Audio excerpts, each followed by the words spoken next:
Hey guys, welcome back to the channel. Whether you're here to compare apps, learn something new, or just stay updated, you're in the right place. Let's jump straight into it. Guys, welcome back to the channel.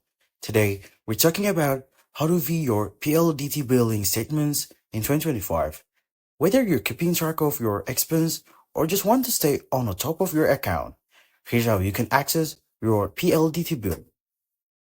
First up, you can check your billing statements through your My Home account.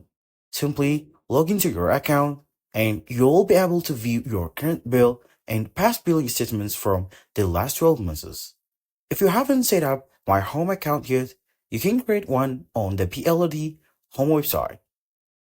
Another convenient option is my PLDT Smart app. After logging in, select View Account and then click on View Statement to access your bill. This app is available for download on both Android and iOS devices. If you prefer using Facebook Messenger, you can chat with PLDT Cares. From the main menu, select Billing Service, then click on Send Copy of My Bill to request your billing statement.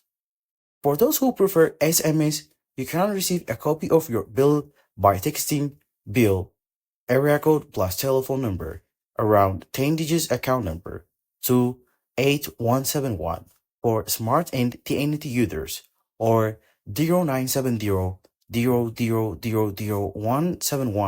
for another networks. Remember, with paperless billing, you can view your e-statements 3 up to 5 days after your bill statement's date. So whether you're at home or on the go, accessing your PLDT billing statement is easy and convenient. And thanks for watching. And if this helped, please like, comment your questions, and subscribe for more tech tips and guides. Catch you in the next video.